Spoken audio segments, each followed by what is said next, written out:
Hello everyone and welcome back to my channel. Today what we are going to be going over is the 2020 presidential election, and we are going to basically base it off of current polling and the aggregates that 538 has given us.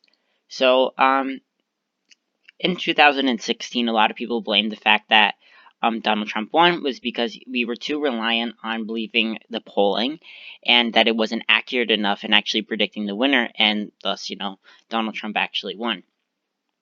Despite that fact that most states actually were within the margin of error, except for Wisconsin and I believe a couple of other states. It is pretty notable to kind of look at the polling this time. I definitely think that a lot of the pollsters have made adjustments, especially in weighing for education, that they previously did not before, and it's going to give a clearer picture of who's actually going to win.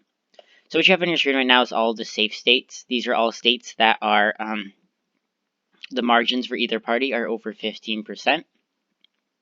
Some pretty notable states that are not, filled in: Texas, Illinois, Tennessee. A lot of typically Republican or Democratic states are not filled in yet, which is pretty interesting. So first, what we're going to do is we're going to look at the likely Republican states. I believe that Utah is a likely Republican state. It's about 10 points for President Trump, along with the state of Kentucky and Tennessee. All of these states are actually pretty close.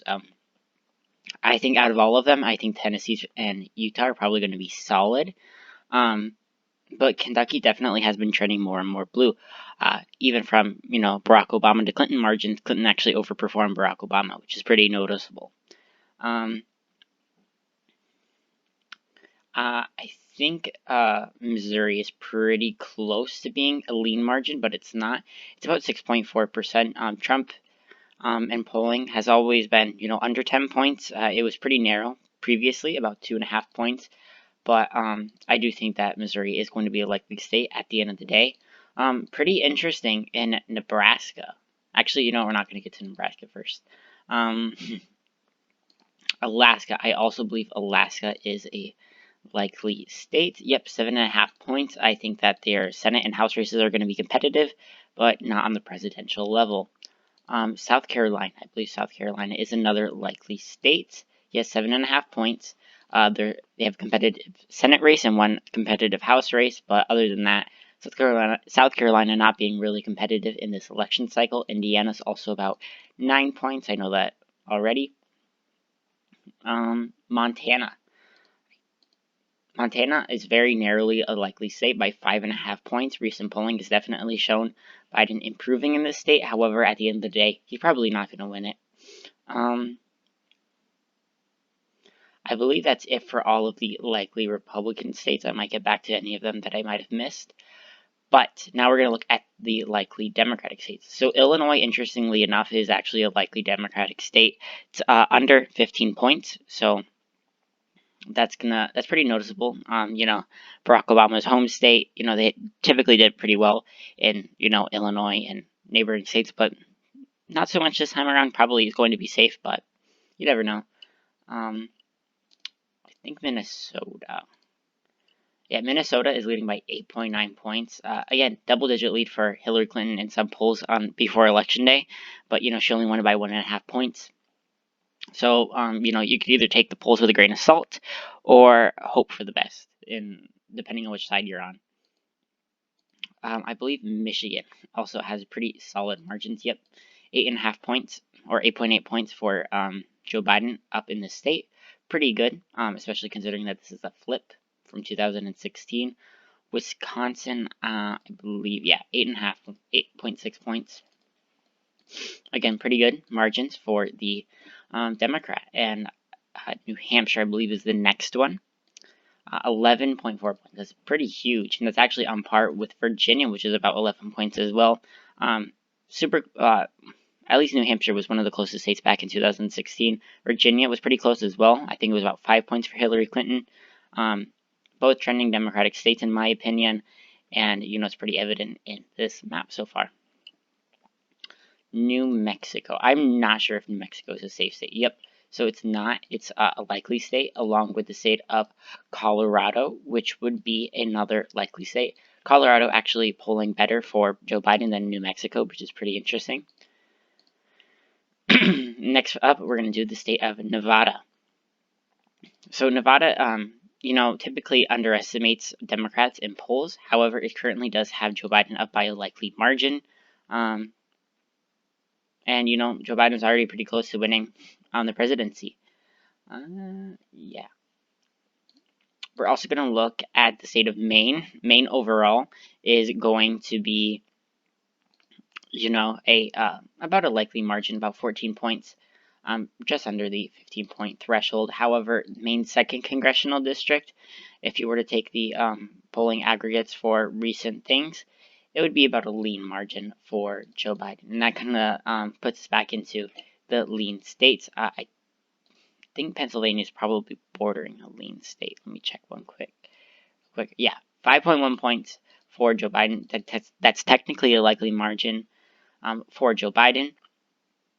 In addition to that, I believe Arizona would be a lean state. Yep, 3.1 points for Joe Biden in the state of Arizona, another flip, and effectively makes him president. I think Pennsylvania already made him president, but further increasing his margins.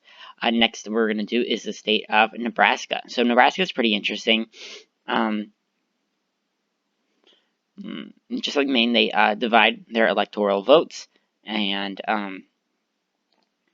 typically their 2nd congressional district is pretty competitive, but Nebraska at large, under 10 points, that's a likely margin. Not for Joe Biden, for the Republicans, it's definitely pretty interesting. And in addition to that, we only have one poll out for Nebraska's first on 538, and Trump's only up by 2. And this was the state that, or district that Barack Obama won by a likely margin back in 2008. And it's pretty interesting that it is, being competitive this time around. For Nebraska's 2nd congressional district, Joe Biden's been leading by quite a bit in recent polls, and I would actually characterize it as a likely margin for Joe Biden. Ooh, sorry. So now we're going to look at the most competitive states, at least according to polling. So I think North Carolina would be first. So North Carolina is typically a very big swing state. It's always been competitive. However, it is a more tilting Republican state, sorry. And I think that it would go to Joe Biden on election night. However, it definitely still has a Republican identity. I could easily see either Tom Tillis or Donald Trump actually winning the state on election night. I don't think that Dan Forest is going to win it on the gubernatorial level. Next up, we're going to look at is the state of Georgia. So Georgia, Joe Biden also leads in the state of Georgia by a lean margin. My tilt margins are, actually no, it's a tilt margin, yeah, under 2 points. So it's a tilt margin in Georgia.